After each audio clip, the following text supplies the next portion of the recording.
अस्सलाम वालेकुम पाइसियंस, मैं हारिस अज़मी प्रोफेशनल एस्ट्रोलॉजर आपकी खिदमत में हाज़िर हूँ इस हफ्ते की एस्ट्रोलॉजिकल रिसर्चेस लेकर।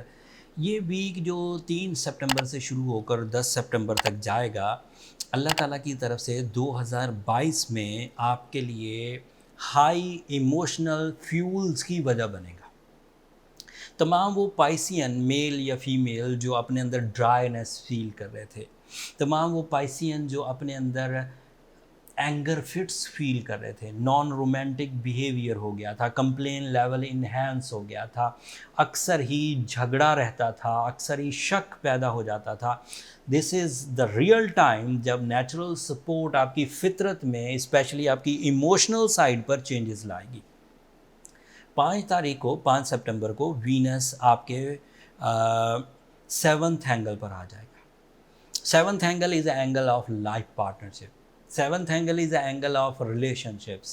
Seventh angle is the angle of life partnership proposals, life partnership ceremonies, life partnership commitments, life partnership soul connections and welfare of life partner. मतलब ज़िंदगी में ज़िंदगी के साथी के लिए जो भी हम काम करते हैं वो सेवन्थ एंगल से एस्ट्रोलॉजिकली हम डायग्नोस कर लेते हैं। एंड सेवन्थ एंगल में सबसे ताकतवर, फेवरेबल, बहार पैदा करने वाला, गोल्डन सीजन पैदा करने वाला जो प्लैनेट है वीनस, वो 5 सितंबर को आपकी उस लाइफ पार्टनरशिप एरिया में दाखिल हो जाएगा 24 दिन के लिए। ऐसे पाइसियन जो डिले ऑफ मैरिज का शिकार हैं, ऐसे पाइसियन जो रिलेशनशिप में वीकनेस या ट्रबल्स का शिकार हैं, ऐसे पाइसियन जिनके पास लाइफ पार्टनरशिप अपॉर्चुनिटीज़ नहीं हैं, ऐसी ख़वातीन बहन बेटियां घरों में होती हैं जिनके पास प्रपोजल्स नहीं होते, या ऐसे मर्द हजरात जिनके पास उनके मेरिट का कंपेनियन मुयस्सर नहीं होता। दिस इज़ अ टाइम जब अल्लाह ताला की तरफ से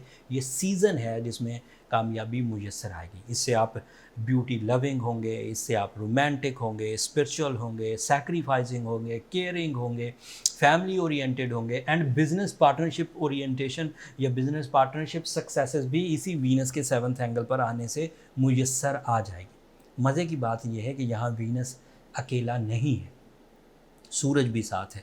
मतलब जिस तरह के इमोशनल बूस्टिंग्स, इमोशनल अटैचमेंट्स, कमिटमेंट्स आप करेंगे, उसमें जो रियल डिसीजन पावर है, जो ब्रेवरी है, जो कॉन्फिडेंस है, जो एक्यूरेसी है, जो लीडरशिप है, वो सूरज की वजह से आ जाएगी। तो चीज़ें जो 24 दिन में डेवलप होंगी वो किसी किनारे लगेंगी, वो सिर्फ इमेजिनेशन, ख्वाबों ख्यालों की दुनिया तक नहीं रहेंगी। उसमें हकीकी डिसीजंस हो सकेंगे जो आपकी लाइफ को बदल के रख देंगे। सो 2022 में वीनस की ये पोजीशन, फिर 29 सितंबर को वीनस की 8वें घर की पोजीशन आपके लिए प्रॉफिटेबल ही रहेगी। वो जो 8वें घर की पोजीशन है वो तो बहरहाल मैं 29 सितंबर वाली वीडियो में बयान करूँगा। एक और इवेंट है 10 सितंबर को पूरा चांद होगा, आपके पहले एंगल पर होगा।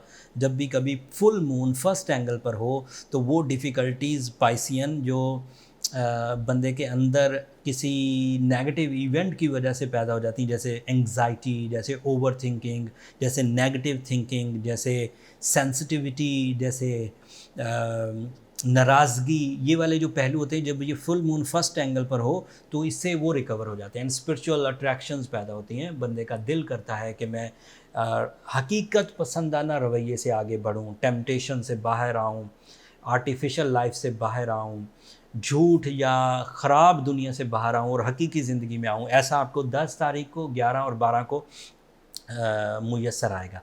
जब फुल मून हुआ करता है उस वक़्त जो इल्का होते हैं, ये जो हमें इंट्यूशंस आते हैं, उसको भी इग्नोर मत करिए। वो आपके लिए आइडियाज़ की या नई राहें दिखाने की वजह बनेंगे। तो you are a spiritual personality, mostly Piscean male and female emotional होते हैं, स्पिरिचुअल होते हैं, अंदर से बहुत पाकीज़गी इख्तियार करते हैं। तो 10, 11 और 12 तारीखें आपके लिए स्पिरिचुअल मैसेजेस की वजह बन सकता है।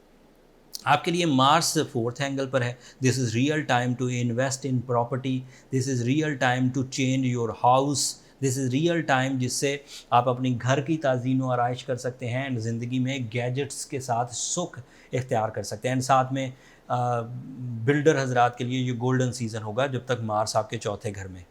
मरकरी आपके 8th एंगल पर है, this is not very good position for mercury. इससे जहन में कुछ हिजान रहेगा, अदरवाइज सन आपके लिए बहुत अच्छा है, वीनस बहुत अच्छा है, मार्स बहुत अच्छा है। मरकरी ज़्यादा तंग तो नहीं कर पाएगा, बट कुछ पाइसियन ऐसे हो सकते हैं जो कि कंसंट्रेशन में वीकनेस फील करें, चीज़ों को मुस्तकिल मिजाजी से ना कर सकें, जहन ज़रा फॉगी सा रहे, एंड कुव्वत हाफ़ज़ा में थोड़ी कमी आ जाए। This is due to Mercury 8th position. Jupiter retrograde है, सैटर्न की रेट्रोग्रेशन तो आपके लिए आइडियल है। 23 अक्टूबर तक सैटर्न रेट्रोग्रेड रहेगा and you will be in golden season as you know. अगर डायरेक्ट हुआ तो 7.5 वाला इम्पैक्ट आना शुरू हो जाएगा। जब तक वो रेट्रोग्रेड है आप इंजॉय करिए अपने टाइम को। जुपिटर की रेट्रोग्रेशन को थोड़ा बैड लक सेक्टर कह सकते हैं, लेकिन उसको भी अगर रिकवर करना हो पाइसियन हमने, तो ब्लू सफ़ायर तो बहरहाल आपने 7.5 को कवर करने के लिए पहना ही होगा। That is more than enough, कोई नई रेमेडी की ज़रूरत नहीं, उसी को साथ चलाएं। साथ में सूरज शम्स पढ़िए 5 times in a day, that is affective most. इससे 7.5 का इम्पैक्ट भी रिड्यूस हो जाएगा। 7.5 के जो ट्रबल्स हैं वो टाइम बिहेवियर को तो बैड पैच में बदलते ही हैं, उससे हेल्थ क्राइसिस एंड रिवॉर्ड लेसनेस भी सामने आती है। हेल्थ क्राइसिस एंड रिवॉर्ड लेसनेस को भी इसी रेमेडी से रिकवर किया जा सकता है। अगर किसी को उस तरह के स्पेशल डिफ़िकल्टीज़ हों तो वो फिर अपने पर्सनल चार्ट की तरफ जाए। 7.5 इससे कवर हो जाएगी, परेशानी नहीं है। लेकिन अगर हेल्थ ट्रबल्स हैं तो फिर कुछ और रेमेडीज साथ ऐड करनी होगी। एंड इसी तरह अगर रिवॉर्ड लेसनेस है, बड़ी मेहनत हो रही है और फ़ायदे नहीं हो रहे, तो उसके लिए भी एक अलग तरह की रेमेडी है, लेकिन वो आपकी पर्सनल डायग्नोसिस से ही सामने पता चल सकता है कि आपका कौन सा एरिया ज़्यादा वीक हो रहा है। उसके लिए ये नंबर नीचे चलते रहते हैं पाइसियन, आप इन पर रब्ता करके अपने लिए टाइम ले सकते हैं, बट वो फ्री फोरम नहीं है, होपफुली आप अंडरस्टैंड करेंगे। ये इस हफ्ते की इन्फॉर्मेशन थी। मैंने कोशिश की कि पूरी तफसील से आपकी खिदमत में पेश करूँ अपने टिपिकल अंदाज में। कुछ चीज़ें रह गई होंगी, इंसान हूँ, कुछ बीच में मिस कर गया हूँ, तो कमेंट्स में इजहार कर दीजिएगा। मैं कोशिश करूँगा अगली वीडियोज़ में उसे डन करूँ। आखिरी बात, एक टेक्निकल न्यूज़ है, पिछले दिनों मैं रिसर्च कर रहा था। 12 महीने का एक साल होता है। उस 12 महीने के साल में जब आप गोल्डन सीज़न में होते हैं तब भी 7 मंथ अच्छे होते हैं और कुछ महीने कमज़ोर होते हैं। और अब आप 7.5 में हैं तो अब आपके 7 मंथ वीक हैं और 5 महीने ज़रा अच्छे हैं। तो फ़र्क 2 महीनों का ही पड़ रहा है, इसलिए ज़्यादा परेशान होने की ज़रूरत नहीं। बट जो जनरल डिफ़िकल्टीज़ होती हैं, उन जनरल डिफ़िकल्टीज़ को रिपेयर करना ज़रा ईजी होता है, जबकि 7.5 वाली डिफ़िकल्टी ज़रा सीवियर होती है। इसलिए इसे टॉलरेट करने की कोशिश ना करें, इसको रिपेयर करने की कोशिश करें। ह्यूमन जो पॉसिबिलिटीज़ हैं वो इसको बेयर नहीं कर सकती, इसे बर्दाश्त नहीं कर सकती, इससे ट्रबल्स बढ़ेंगे। तो जब आपने ब्लू सफ़ायर पहना, जब आपने सूर्य शम्स पढ़ी, उससे रिकवर हो जाएगी। अगर सलूशन ना होता, अगर कोई हल ना होता, तो फिर बर्दाश्त करते रहते आप।